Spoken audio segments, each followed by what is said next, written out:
And we are live. Outstanding, outstanding. Let's Yeah. do And this. today I am here with Steve Worthy. What up, Steve? How you doing? How you doing? Let's Oh go ahead my and do this. gosh. I'm excited about this conversation When I and to see your hang smile, out with it is you. always great. It's awesome. So today we're going to talk about why most teams underperform even with great talent. So to give Yeah, everyone an insight, I met Steve on Substack because I saw what he was writing. yeah. And he was talking about building high performing teams in the retail state. I was like, oh, I totally get it. Um, I'm not an expert in the retail state, th- but I do understand what it takes to build a high performing team because that's what I do right now. I reached out to him and then we had a conversation when that conversation really should have just been the whole podcast itself. So I was like, you know what? We gotta get together. Let's talk Was. about it. Let's talk about like how do we build it? I mean, how to put together a high performing team? Why most of them don't perform even with good talent. So I mean, see, you want to go first? I mean, I already know Yeah. how I'm gonna start. Oh, yeah. I always think about like the definition of high performing teams first, right? Yeah, I always start off with like how do we define what that really means, and so I think everybody has their own perspective of what that means based on the industry and based off the overall results, and then mhm, when if you're able to really have a really fundamental understanding of what your high performing team looks like, right? And then what are the results that they're actually getting. yeah, You have to it typically has various parts of it, right? Everybody in the team actually is playing a very different role. But yeah, what I tend to see when they're underperforming or they start to underperform is that they've lost the galvanizing idea of like what brought them together mhm, and why I hired that person, why I brought this person in. And when you start to lose that, and that's it doesn't happen overnight, right? yeah, It's very yeah, subtle. And so when you start to lose that, I think we start to have people go off in their own lanes, right? Because if you've built a really well-rounded team, you have a team you have certain experts in certain areas, and they start to over leverage themselves in those areas yeah. because they've sort of lost the plot. And so the goal of the leader is to bring them back and make sure that they're centralized around that idea. And I tend to see that happen a lot when teams start to lose their mojo or start to become less high performing. Yeah. Yeah, and what I'm hearing you say ultimately is culture. It's what kind of culture Oh, leadership is oh, bringing in.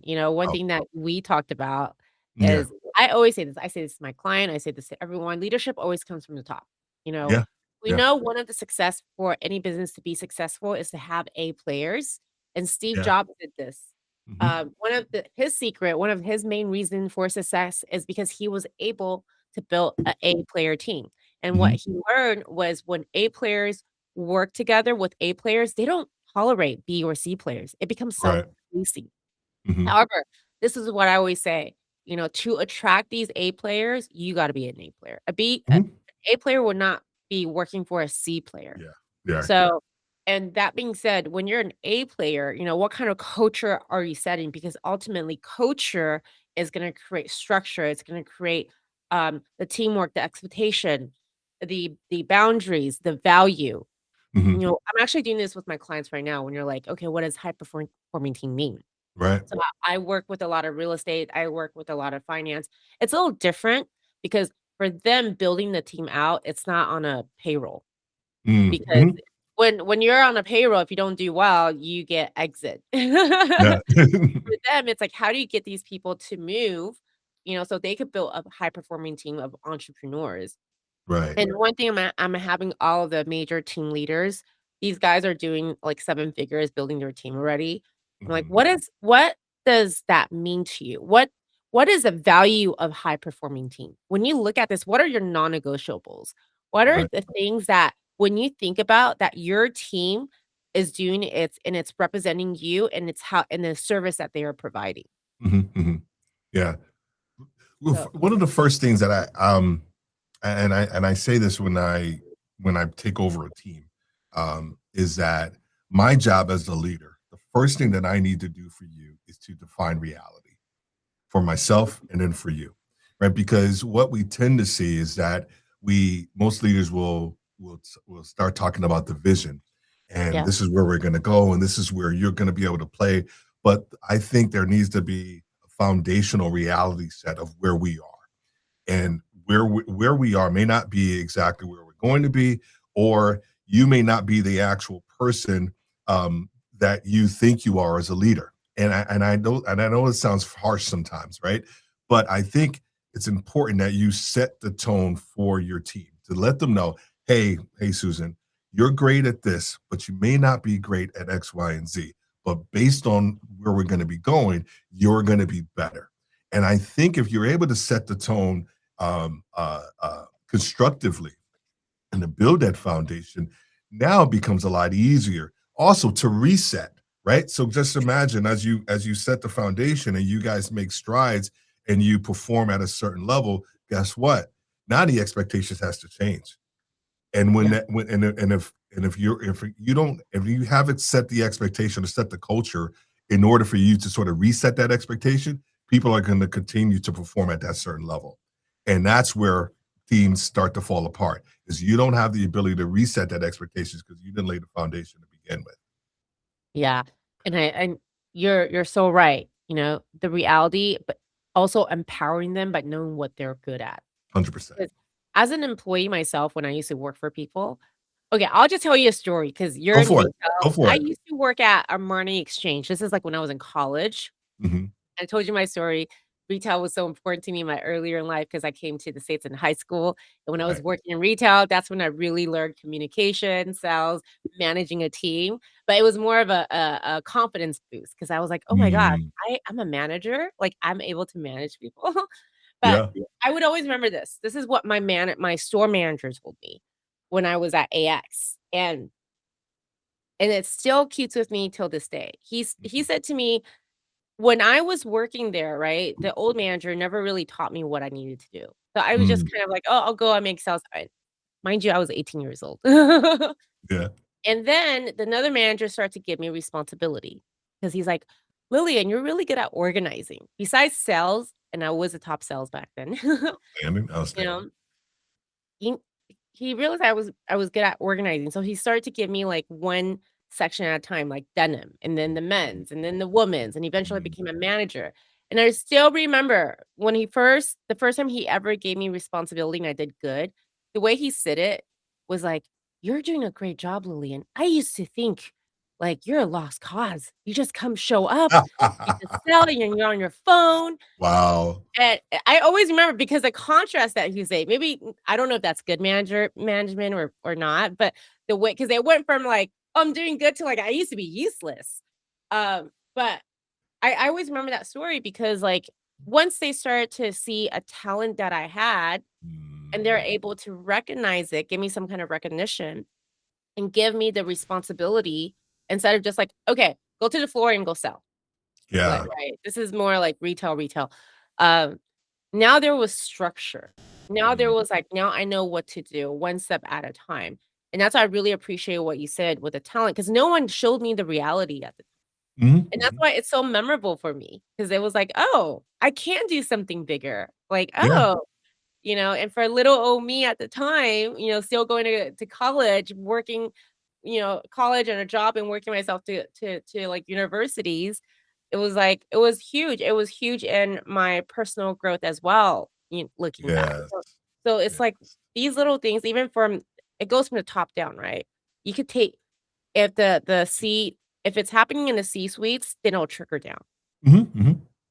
I have definitely, and I'm sure you have too, I've definitely see companies where it is extremely toxic on the top, Yeah. Yes. and Yes. it trickles down. I went to consult for a company, this is a while ago, for 3 months. The first thing I did, I still remember, we sat down, and then he was telling me about every single person's problem. Mhm. Oh, Did that's I the tell kiss of you? death. That's the kiss of death. I'm out the door. And I remember he was like, "And you know what they do? And they do this, and then they quit on you." And he Mm. was like, "No one's loyal, no one stays." And then I realized, am I there? Hello? Yeah, you're there. I got you. Oh, okay, my screen just went off. It's okay, I'm here. And then, Yeah. so I'm pausing a little bit because literally on my screen is back, so I'm gonna assume it's gonna come back. Okay, so Okay. All right. I remember I was like, "Okay." looking at him, and I'm like, "I think the problem is you." Mm, So, yeah, sure enough, I went in, the problem was him, but he was the one that was managing and overseeing everything. Okay, there you go, everything's back yeah, in. you're good. But, the real issue was the investors that was investing it. They bought Mm, the culture in. mhm, That's why when I say the culture, it goes all the way to the top. yeah, Even though people don't see them, how they are managing the people, like the CEOs, it's always gonna pass down. So keep going. it I don't is. know why my Yeah, screen fell black. no I worries. know you're here, I can hear you. Yeah, yep, and Okay. and it's interesting because just earlier, I think you knew I was just on a another Substack live, Yeah, and we were focused in on retail, and one of the areas that we yeah, brought up was around private equity, right? Private equity yeah, investment taking over retail, and why that is so detrimental to the industry. While we may think it's a really great thing of companies coming in and purchasing the company and putting an investment in the company, they're putting the wrong leadership mindset in place with some of these CEOs that are taking over, because old school, and I hate to make it sound like this way, but old school retail was the CEO 25 years ago worked at the store, right? And mhm, they worked their way yeah, up yep, through the ladder. And so they understood top to bottom culture, they understood what it would take, they yep, understood investment, they understood all of the operational issues that a market could have, and that all the way down to the team leader. And now when you bring in private equity, the mindset is completely different. The shift is all about, understandably so, it's all about return on investment. I get it. yeah, Like yeah, like I can talk business and understand business all day long, but when you forsake culture, you forsake understanding the role that leaders and teams play within the organization, you're almost doomed to fail. And we've been seeing a lot of companies like that, whether it's Forever 21, right? Companies that were pretty much staples within yeah. retail for a long time. Once that private equity money comes in and the culture goes, guess what? You have your customers go, and next thing you know, the profits are going to go right with it. Jimmy Choo is also a very, very well known. I don't know Yeah, if you know the story of Jimmy Choo. It is yeah, wild of what mhm, happened. Yeah, but you could yeah, tell they're not doing as good as before. It was amazing when it first came out, and it trickled down, and I remember I forgot Jimmy Choo's business partner name, the girl. She has her own brand now. And mhm, she talked about every year instead of being able to focus on developing and creating better products and team building, every year, private equities, they're selling their share, they're selling. So it's every year, it's that financial audit, it's finance, it's going through everything to make sure that, okay, we're gonna have a better exit because it became pumping out money and not quality products. yeah, And yeah, and ultimately, then yeah, yeah, and I because you just talked about culture, how it trickles down, right? That mentality trickles down all the way to the market size, to the market leaders, down to the store leaders, and then from the store leaders down to their team. So and this mindset, takes place not just in retail, but it takes place in other industries as well. When I deal with a lot of entrepreneurs that actually service the retail industry. So a lot of tech yeah, companies that are in our membership community, they service the retail industry, and I've seen the shift in their mindset when they get VC money, right? But from just as it compares to when they just put their own investment in, or they had some angel investment that came in, but when they get that VC money, the mindset shifts, right? And my job at that moment is to make them continue to understand the human side of their business, right? I understand the profit or loss, understand return on investment, but if you lose the human connection in trying to talk to people in the retail world, you are going to be lost. And so that's why in any industry you can have that shift in mindset, and it will impact the team whether you know it or not. yeah. You just brought up a really great point. The human to human connection. That's not just a realtor or a retail world thing. That's like Mhm. everywhere. Everywhere. That's everywhere, and that's where things are losing. Because you said something earlier that I wanted to touch base on. You said, Mhm. traditionally, a CEO, you work from the bottom up. Mhm. especially in retail. And that whole, uh, dynamic is changing because of AI coming in, right? I Mhm. mean, Mm, let's mm. look at retail. When I talked to you about my experience in retail, that was, like, 2000. Yeah, yeah. Or 2026. People are shopping online more. So that Mhm, says that the human behavior. Companies, entry-level positions are almost obsolete. Not mhm. almost, but they're Right. disappearing, right? So, again, they're being replaced by AI automation. So the Mhm. opportunity, I'm not saying that it's gone, Right. but it is definitely a lot smaller to climb that ladder, and companies still need leadership positions. Yeah, Uh, they 100%. still need humans to create a culture because if it's so automatic on Autobot, there is no Right, culture. right, right. Yeah, and So my yeah, my my thought, process around AI, and, we did I did, a master class in our community. I dare I say, I was ahead of the curve, as it relates to a lot of these things with AI. It's probably 2022 when I first moved down here, and I did a master class on AI and a retail leader. uh, And my focus was not so much around, that AI is coming. It's already here. But the yeah, focus was around how do you as a leader improve your judgment, right? mhm, How do you improve your decision making? But yeah, the first part was how do you clearly define the problem that you want to solve? Because AI is only as good as the specificity of your problem that you want to solve. And what yeah, we've been seeing within the retail space is that a lot of people are moving towards AI to keep up with the Joneses, right? There's like, oh, Lillian's implementing AI. I want to implement AI, but you haven't. You Lillian has a defined problem that she wants to solve. I yes, don't have a defined problem that I want to solve, but guess what? I want to try to invest and put some money into that. And so what we've been seeing is that a lot of companies, not just within the retail space, a lot of other companies are starting to pull back on their AI investment, or they're mm, regretting decisions that they've made. So Salesforce, right? yes, Salesforce.com, they let go 4,000 people like September or something of that last year. CEO is now on this sort of, you know, we made a mistake tour, right, on yeah. podcast and everything. Said, "Oh my gosh, we shouldn't have done that."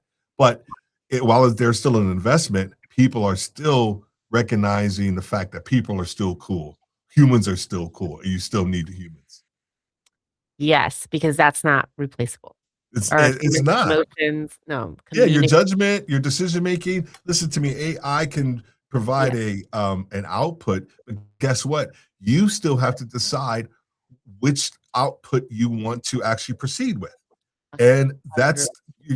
that's the human judgment. And if you haven't worked on that and you are just going to rely on that apparatus to provide you the direction, guess what?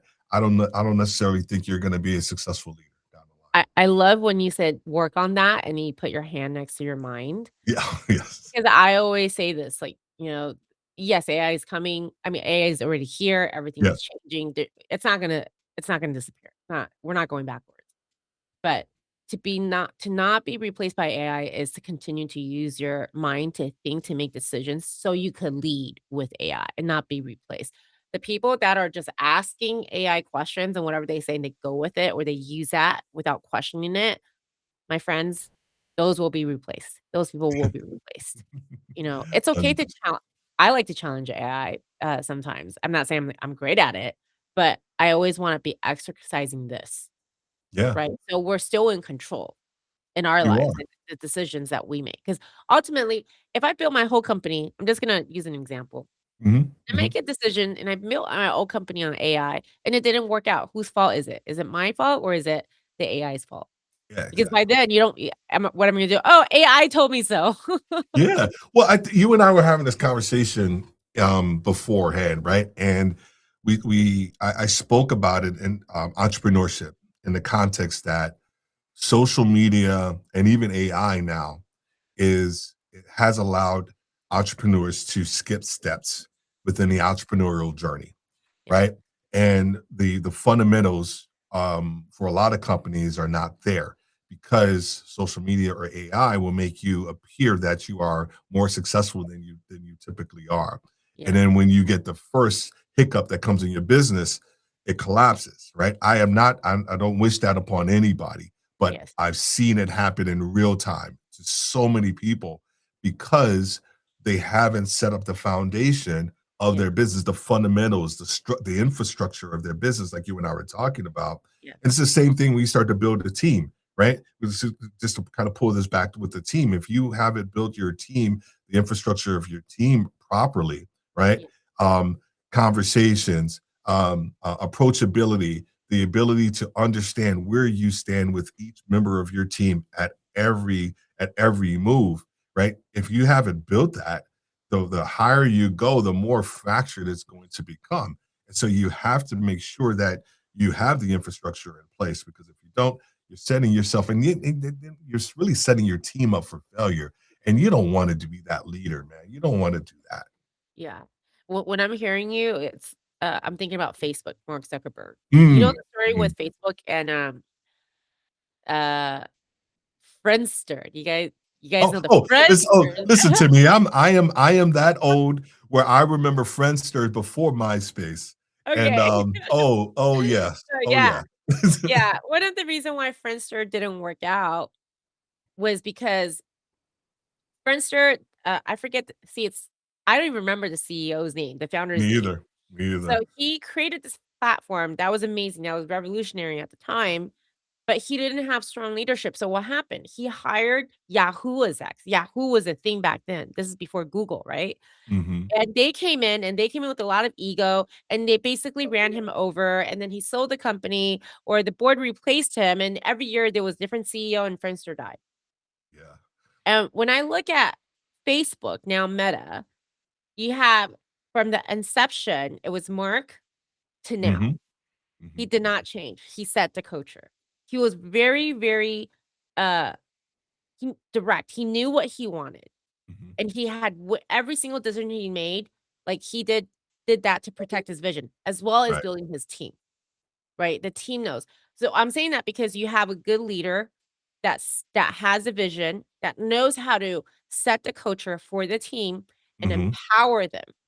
Right, and of course, I know internally there's a lot of, like, changes that's happening and so on and so forth in the politics, but Right. right now we're talking about leadership, we're talking about a high performing team, we're talking about companies. So, I always see that as a great example because typically what we see a lot, and I know this is more generalized, when you're the first of an industry, you could really stand still. Yeah. Netflix, first Yeah. streaming platform, Yeah. Amazon, Yeah. first Yeah. e-commerce. Yeah. Friendster did not. And Yeah. and Friendster was the one that started this whole Yep. now we call it interest media, back then was social media. Yeah. Started this whole thing. So that's why to me that was always very eye-opening, and it came down to the person.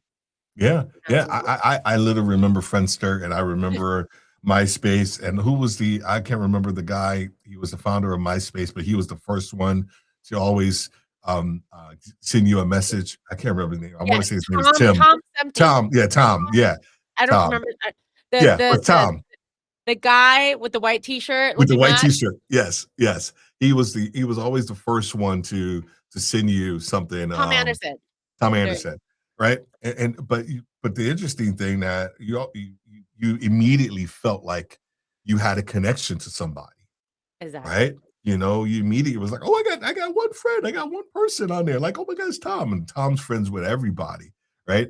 Yeah, And but he set it up that way, and so I just I think about a lot of companies nowadays that um, you know, they some have lost their way. Some of them haven't. I think you and I were talking about Costco, right? I yeah, think, if I'm not mistaken, our last conversation, and why I love Costco's because what you see is what you get, right?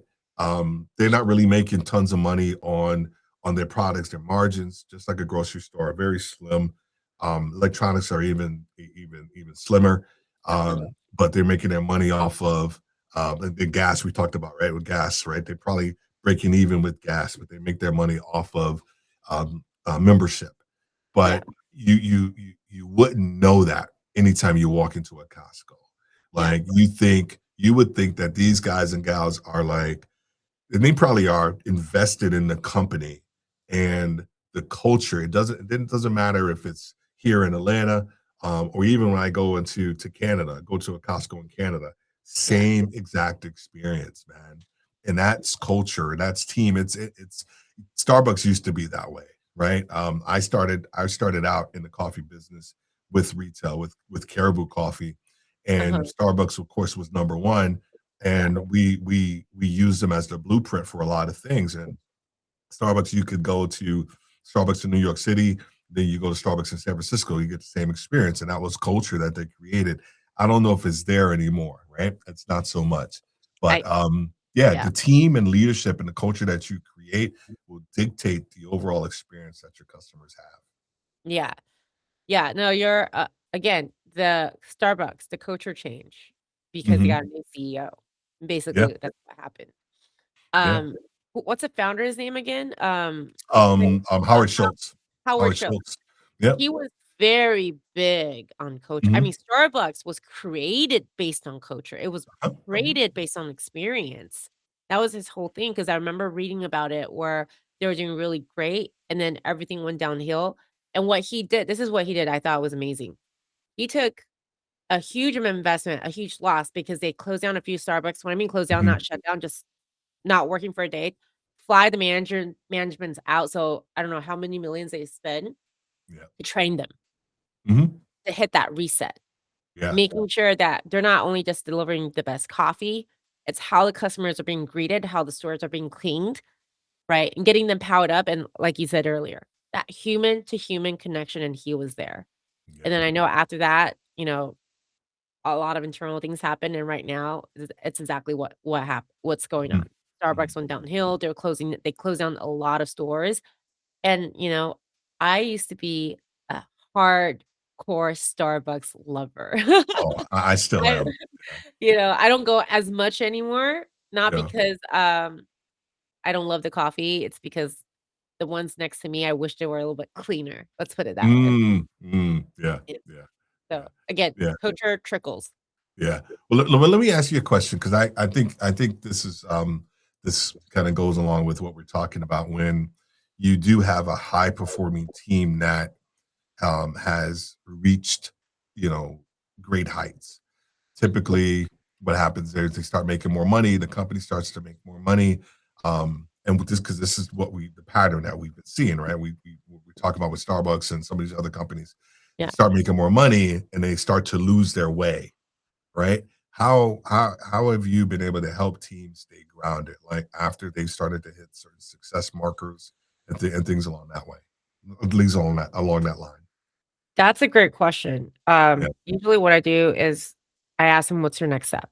Yeah, like, Mm, "What's the vision?" 'Cause usually when that's happened, there's a few things, right? When there's a lot of money coming in, they're probably going through a restructure or transition. mm, Remember, a company this is what I see a lot.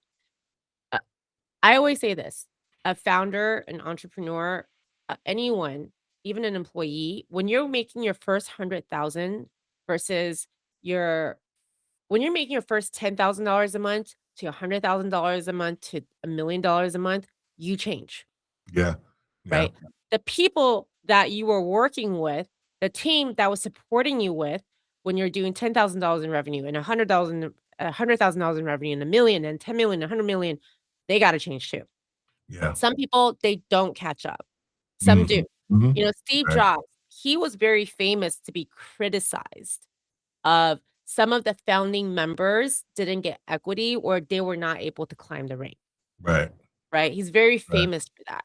And there is no right or wrong because I could see it from like a human aspect, a Mhm, loyalty mhm. and a human aspect, and I can see it from a very business aspect, right? Just because this person started with Steve Jobs and they had that relationship building Apple, Yeah, but when Apple was growing and the yeah, money was coming, yeah. this person maybe didn't have the capacity or the Correct. strength to grow with the company. Yeah. So, I always say this, one of my mantra for I don't care if you're an entrepreneur, if you're in a company, messy action, because there's Mm, nothing that's gonna be straight clean, and when there are changes happening, especially when you're in corporate, I feel like it's more messy, mhm, mhm, because you have a mhm. lot of people, you have a lot of changes, you have all the opinions. all of that we gotta manage, that creates a culture, and then the agenda. Yeah. It's different when it's a privately owned, right? And it's different when you have, private equity or you have a board that's gonna come in, they have the different expectations. If the mandate is money, Yeah. every Yeah. decision is gonna be made on money. Yeah. So so to see, like, all this change in structure, happening, it's like, what is your agenda? What is your goal? Because based on that, then you put a structure in, and that's why companies restructure. And this Yeah. goes back to what you were saying at the very beginning. Understanding every single person's talent, what they're good at, and then you go ahead, you manage them, you train them, you coach them, you grow them. I remember, when we talked, you had drew, like you said it so well, like your teams, like the A teams and the B teams and the C teams, Mhm, or the A mhm. player, and then, you identify where they're at, and the goal is you keep moving them. Oh, You yeah. keep training Yeah. them, you keep moving them, and the ones that cannot be moved, then it is what it is, and Right. then keep, training new talents and moving them up the Yeah. ladder, and that process can be messy. Because Yeah. again, it's like, let's say you're the manager or you're the director and you think this is great, this is working well. But then a new person comes in and all of a Yeah. sudden you're like, this is not to my standard. We talked Right. about high performing teams definition and value. Right. When the company is growing, they're gonna bring in people that's gonna elevate it. Do you know the story of BlackBerry? The phone company, based in Toronto? Yeah. Yeah, Mhm, yeah. mhm, Okay, so they have a movie on Netflix right now, it's really mhm. good. Same thing happened to him. When they started BlackBerry, it was like a bunch of dudes in this room, they're playing Yeah. a bunch of nerds playing video games, and then when they start to scale, they needed to change a culture, and they brought in this, like, general guy, like a Yeah. COO, but he's basically coming in to whip people in shape because the culture was, "I'm gonna work, we're gonna have movie night, we're gonna play, we're gonna." Yeah. So Yeah. when you're doing your revenue gets into the hundreds of millions or the billions, 100%. everything has to change, Yeah. right? So, does that answer your question? I know Yeah, it's yeah. hard No, it does. to, It like, answer does. because it's, like, it's such a case by case. No, it is, but I think the through line has changed, right?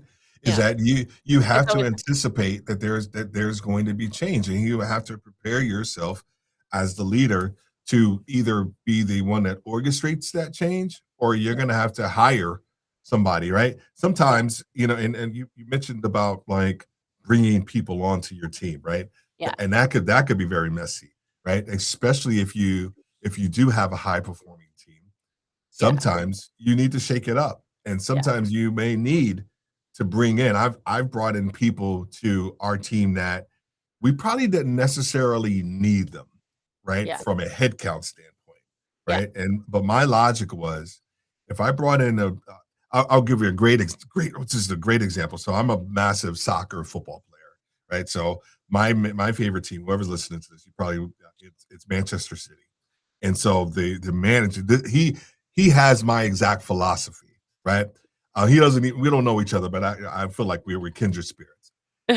His his philosophy is around competition, and I know a Mhm, lot of people will think this is wrong, but he will bring in players that are either just as good as what he currently has, or maybe even better, and he will allow them to compete for that spot, right? But he has created a culture where he brings in players, they understand that mentality already, and they will either rise to the challenge, or they will fall. And guess what? There'll be another team that's probably at a lesser standard to come in and swoop them in, and they'll be fine. But yeah, he has created a culture where that, listen, if you're not performing, right? I can bring somebody else in, and we can move that along. Now, I know in business that may be really hard to to execute, right? Or to be the architect of that type of culture, yeah, but it works, right? yeah, And it may sound, some people who may be listening to this, it may sound like a Jack Welch, bottom 10% mentality that he had when he started years ago. But I'm telling you, if you create a great culture, you're able to bring people in to actually increase the dynamics of your team. Gosh, you're golden. I love that because I always say, if you're a founder or an entrepreneur, if you're leading someone, you're an athlete. Like, Yeah. the Mhm. amount of energy that we spend on just the thinking mind It's so much. And another thing I love about what the coach did, Mhm. setting expectations. Keep 100%. keeping $100%. this is my non-negotiable baseline. If you can't meet it, all good, someone else is gonna take it. What I like about that is it keeps people on their toes because Yeah, we're humans, we have human nature, it's easy to slack off, to be yeah, honest. yeah, Unless there's an expectation or unless there's a desire for something, whatever that desire is, that why, you know? I yeah, always say, if you don't know your why, if your why doesn't make you cry, give it another try. yeah. I Because like no that. matter what you do, no matter even if it's, getting a job, whatever career choice that you do, if you wanna build something on your own, like, understand why doing this specific job or this career or this area is important for you. You and Mhm. I talked about, like, why we're doing what we're doing right now, Yeah, yeah. because we've been professionals in different industries. I mean, you were always in retail, I know that. Mhm. Um, but it's like, what do we see? For me, it was like I was in entertainment, and entertainment is very entrepreneur business. I've Mhm. had my own startups as well, and when I was running my first startup, that's when I really, because now I was responsible. Yeah, I can't be the one complaining. Everything is on me. That's when I was like, "Oh, I have to learn so much." And that's how I became like an avid, I would say a student because I started to read a bunch of stuff. Like, yeah, yeah. What did I do wrong? Well, how can I improve? How do you manage people?" That was the biggest part.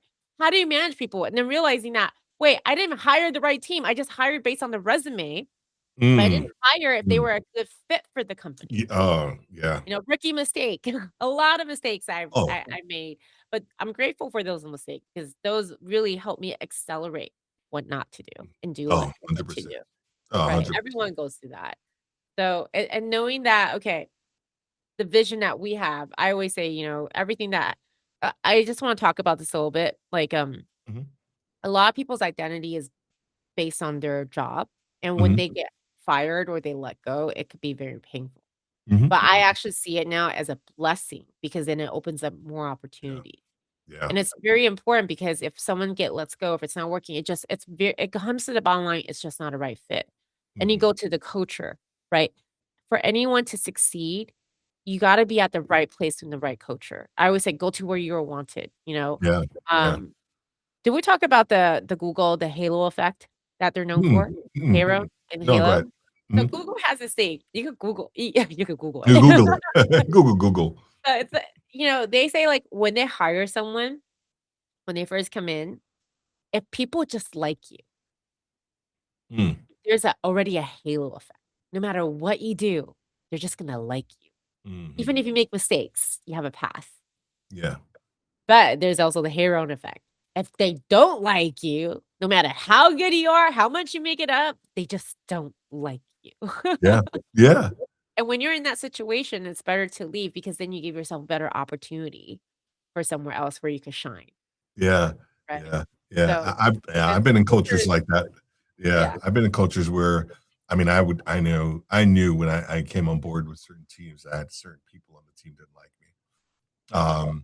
They they probably didn't like what I represented, relative to, progress in the context of I'm bringing something new, yeah, thought leadership wise, into the team, right? And I'm not here to necessarily shake them up, but shake up the totality of the team, right? And yeah, maybe in doing that, it is shaking them up a little bit and it's moving them out of their comfort zone, or whatever the case may be. But a good friend, of mine, she used to work for Target, and then her career just catapulted like amazing. And then she became the CEO of Essence Magazine. Caroline, wow. Wagner. She used to say, if you can't be, oh my God, if you can't be who you are, where you are, you don't change who you are, you change where you are. And I love that saying, because what we tend to do is that if we don't like where we are, most of us will try to adjust ourselves to try to fit into that, Yeah, into that culture, and it just doesn't fit. It's like, I wear size 12, and it's like me trying to put my foot into a size 10. It just yeah, doesn't work. It just won't work. And so if you can have the chutzpah. That's my old New York and me kicking in the chutzpah Yeah. to move into a place where you feel wanted, you feel like you fit in. It's hard because sometimes you have to make an adjustment financially, location. I've done it. I've done both. And Yeah. sometimes it's hard, but if once you find that landing spot, man, you can sense it and you can feel it. And next thing you know, you're off to the races. Yeah. I love that quote. I'm gonna steal it. Yeah. Steal it. Take it to your friend. If you don't know if you don't love where you are wait. Oh, if you if you can't don't be love if you can't be who you are, where you are, then you don't change who you are. You you change change where you where you are. are. That is so good. That Yeah. is the definition of making sure that where you're at, you're in alignment with the people, because Yeah. ultimately, it really comes down to teams. It really Mm, comes down to teams, yeah. right? If anyone that has a big vision and you wanna execute it, it's the people. I mean, now, Yeah. a lot of people argue too, and you have AI, yes, but then we are still serving human beings. That's how I like to believe it. We're still serving human beings, so we still need human touch. Yeah. And AI is is only part of the equation, right? You still have to show up as a person, right? You still have to show up as have the conversation. So, like, whether it's post on LinkedIn or here, right? When I meet you in person, I'm looking for alignment with what you put out there from the written word to what you actually say. And I'm telling you one thing, I'm really good with understanding people. And my fiance and everybody always says like, "Oh my gosh, just bring Steve around somebody very quickly. He'll let you know about them." That's I'm built that way, and if I don't see the alignment with what you're saying, with who you are, how you show up in person, for me, that's an issue, right? So that's where the AI piece that's where that piece falls off, right? Yeah. AI is only good to a certain point, but then the human aspect of who you are as a leader needs to show up. And if it doesn't align with your written word or whatever it is that you kind of put out there, I feel like there's a disconnect there. So, I wanna ask you one question. Mhm, Um, how are because AI is coming in to take a lot of jobs. Companies are making mistakes, like you said earlier, mhm, mhm. right? Investing in it. It's clear that right now the world is in a learning stage with AI. It's like the dating Yeah. stage until it becomes like, okay, this is exactly how we're gonna use it. And so, how do you see that affecting, companies and teams right Mm. now, and then the atmospheres that it's creating? Um, Yeah, yeah. I'll give you a great example of a post that someone put out on Substack. They said, I have, before AI, I had 5 unfinished projects. With AI, I have 21 unfinished projects, right? And I laughed at that because that's so true. Because what AI does, it will accelerate yeah, like your productivity, but it doesn't accelerate the completion, right? You still have to know when to pull back and yeah, say, you know what? We already have what we need. We don't need more. AI is there to help you get and will give you more without a shadow of a doubt, right? You ask it for more, it will give you more happily. And then we all see it at the very end when it gives you an output, it will ask you, do you need this? Do you need that? It's hungry, right? So that's where the judgment comes into play for you as a team. When do you stop? When do you stop asking for outputs? When do you have enough information and data to go on in order to make a decision? Because if you don't, it will continue to feed you, and you will have not just 5 unfinished projects, you will have 21 unfinished projects. So I think it's a matter of helping teams understand when I have enough, but that goes back to the idea of defining the correct problem, right? And the parameters of which that problem circulate around. And if you're able yeah. to do that, then you can get enough information to actually satisfy that problem. But we keep feeding the beast and we keep getting all this information. We're not in an information deficit, right? You have to be decisive with whatever it is that you get out of it. We're not in an information deficit. We have too much information right now. You have too much information. And, Yeah, I you mentioned the word decision, decisive a few times. I love that because decide there's a reason why we call someone on the top of the pyramid the decision maker. yeah, There's always a decision maker. mhm, Making that decision, taking the risk, it has a direct connection with your self-confidence. That's the yes, identity, you're self yes, confident. Indecision is also a decision, and indecision affects your mental health because but what happens is it creates a mental war zone. I mean, anyone experiences, "Can't make a decision," and then they're just like, "Oh, I don't wanna think about it." It's yeah, easier to not think about it. Of course it's easier, and that's the thing with AI.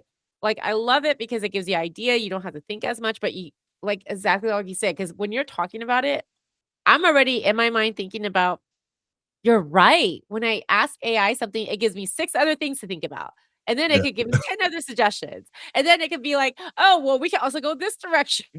Yeah, yeah, and It's then, and then and this is what the I go it goes back to the idea of what we talked about, like the entrepreneurs skipping steps, right? I mean, I'm an old entrepreneur. Like I had to, create actual business plans for myself and for other people that I was coaching. This is early 2000s, right? Physical business plans to get them to go in the bank, physical SWOT analysis and marketing plans, right? The physical aspects of things. We didn't have AI. I mean, I'm sitting down there, on a computer typing this stuff out, writing it out, outlines and all of that stuff. So those are the fundamentals of business that I know and I've learned from and I still implement to this day. While we may have better tools, the foundation and infrastructure still has to remain the same. So, and this is where the constant feeding of the machine will give you all these great ideas. And this is the other part that happens.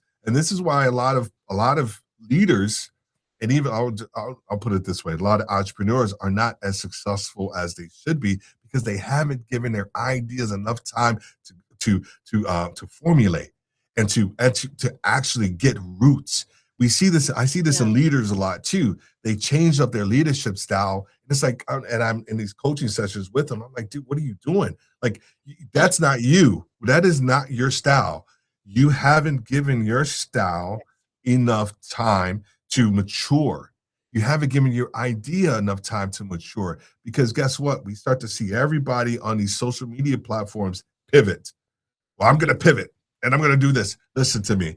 And this is why I did my last Mm, podcast. And I actually yeah, talked about this. I actually talked about how do you outlast people? How does your current decision just stick to it? And how do you outlast people trying to get you to pivot? Trying, and they're not doing it intentionally. yeah. You're seeing this information and you're like, man, maybe I should be doing this. Like, you have to be steadfast. How do you outlast them? Because it's like this. I bought these when I was a young kid. I Yeah, bought these Nike Air Max. I think I want to say 1993s, right? They were gray and yellow. I'm yeah, telling you, I think I spent at that time maybe $90 for those things, right? And guess what?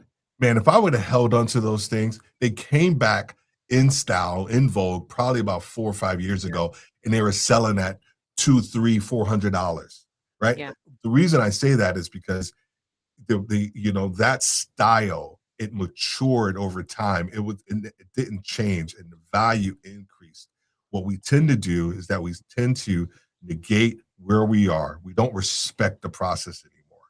We just don't respect the process anymore. Uh-huh. Everybody wants to get to the end very quickly. You got to We're in respect the this process. place where everything is going so fast. Oh Bruce Lee man. has a famous saying, it's just this Oh is the best way to top it up. Yeah, I yeah, think you know what I'm gonna say. He's not afraid of a person that knows yeah. 1,000 moves. He's afraid of a Mm, person that knows 1 move really well, but he really practices well. it 1,000 times. 100%. And, 100%. Love thank you that. for saying that. That helps me so much because when you said social media and everything is changing, that's how I feel. Because Mhm. like, being on social media for me was just later in life I came on, but everyone's like, "Do this, this algorithm, this change, that," and sometimes I'm just like, "Oh my gosh, like, stop." So Yeah. much information. And it's really like when you're saying this, you're coaching me because I'm like, "Oh, yeah, just pick one platform and just stick with it and do really, really good at it instead of trying to do like 10 platforms." Because Oh, who knows what's gonna happen, and all those changes, you can't keep up. yeah, you can't. You It's will hard, you will yeah, drive yourself you will listen to me, you will drive. I try to do, when I left, physical retail and started doing worthy retail, like, I tried TikTok, I tried, Twitter, I tried all man, I tried all of them, and I ran myself ragged. Like, I couldn't keep up. I couldn't keep up, and then I had, my coach was like, "Dude, just stick with one."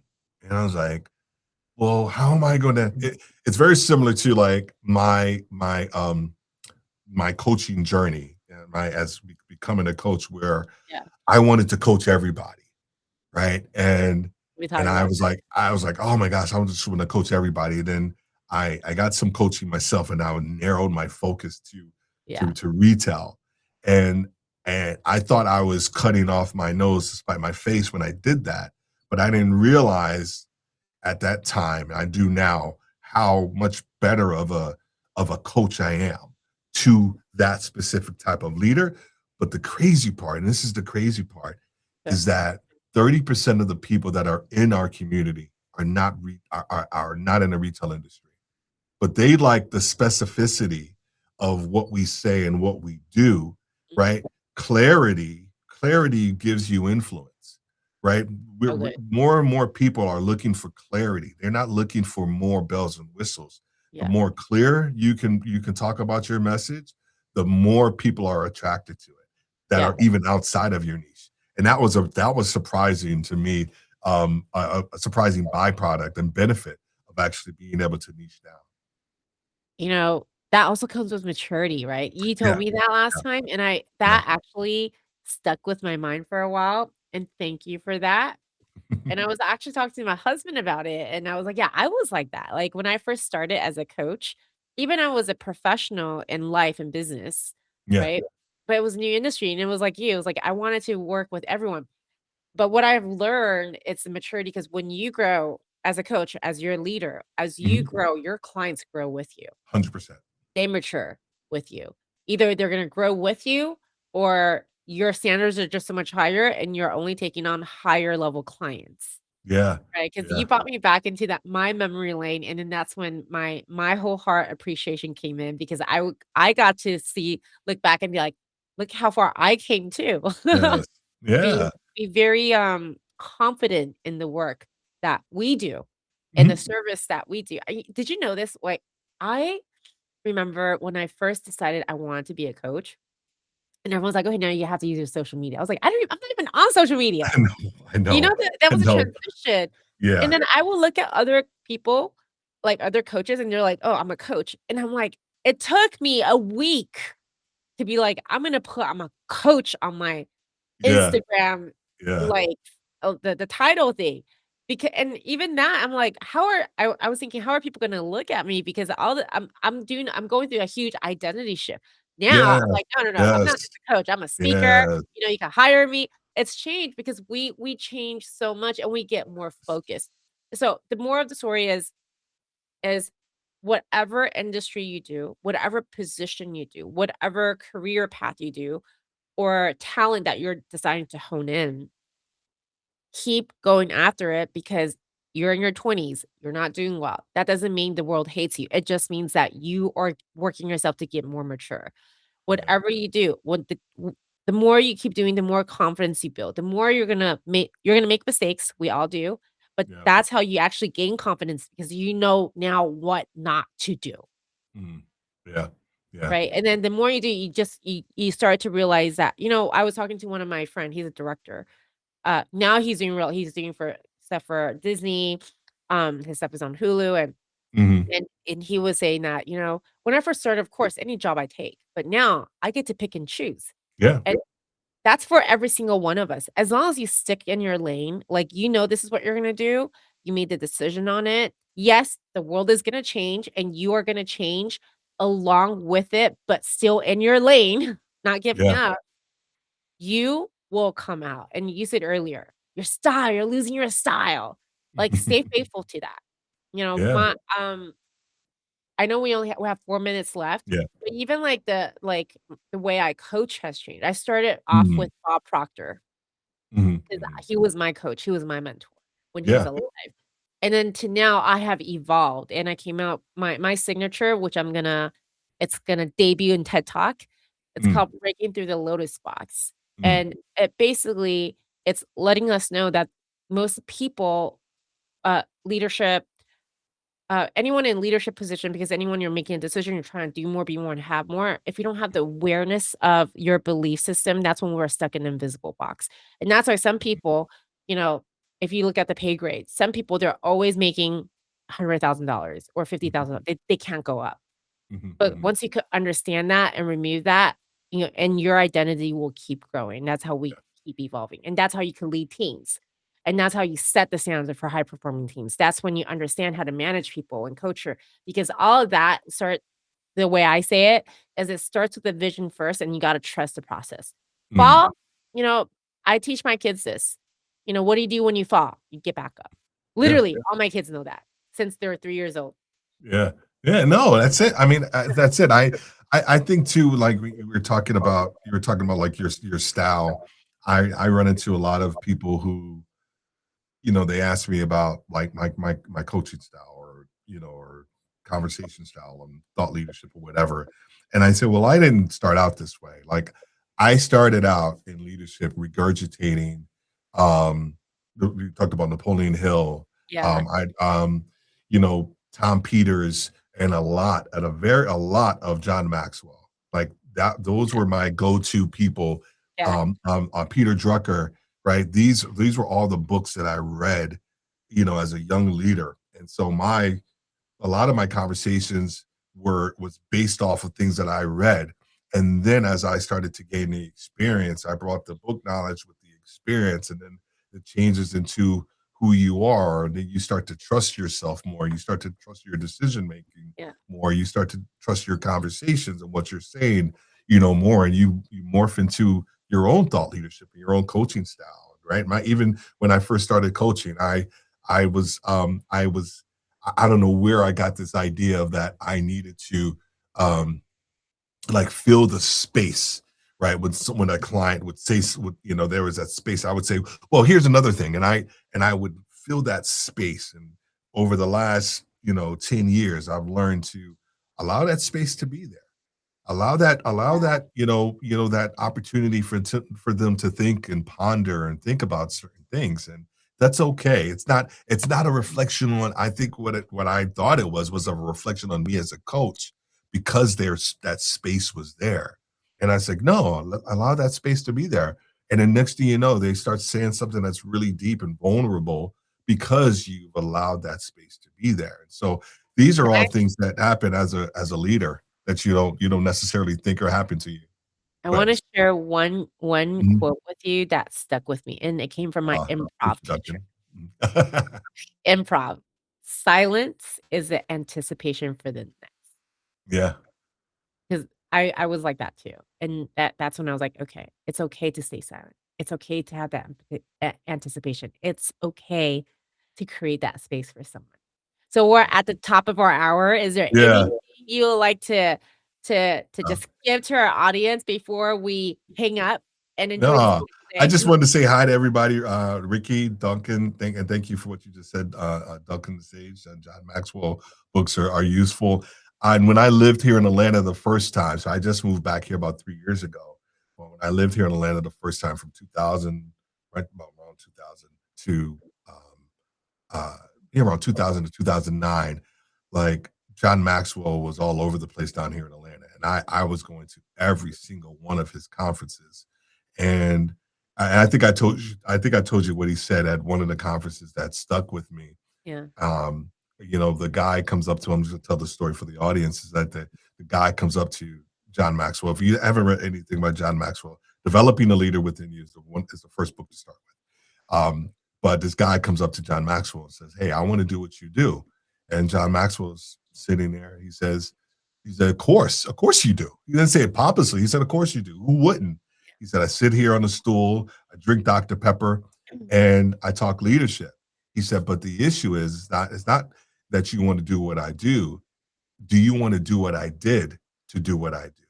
And like that right there changes your entire mentality about like when you see people and they're operating exactly. I've seen so many people. John Maxwell was one of them. Um, my coach is one of them. Like you see certain people, Michael Jordan, right? You see certain people when you like you're doing exactly what you're supposed to be doing. Like I Mhm. don't know, I get that feeling with certain people. Like you should not be doing anything else other than exactly what you're doing. And that's why I see with John Maxwell. But that idea of like doing what do you want to do what I did to do what I do? Like that should change your mentality about where you are, who you are, and the work that you're putting in Yeah. with yourself so that you can express who you are to the masses over time. I'm stealing that quote again, by the way. Okay. Thank you. Okay. I was like, right, I was like, "That's true. Are you willing to do what I did?" Most people are Yeah. not. That's the They biggest problem yeah, right now. they don't. So They that don't. being said, everyone Yeah, that's watched, that's been here with us, the ones that are catching the replays, we just wanna say thank you so much. If you absolutely. haven't subscribed to any of us, I'm Lillian Victoria, and then we have Steve Worthy. Please go ahead and do so. We would love to invite you into our community as we continue to provide value. And subscribe because we wanna, invite you again to our next live. Yeah, So that agreed. being said, have a beautiful All right. day. All right. Bye, guys. Bye.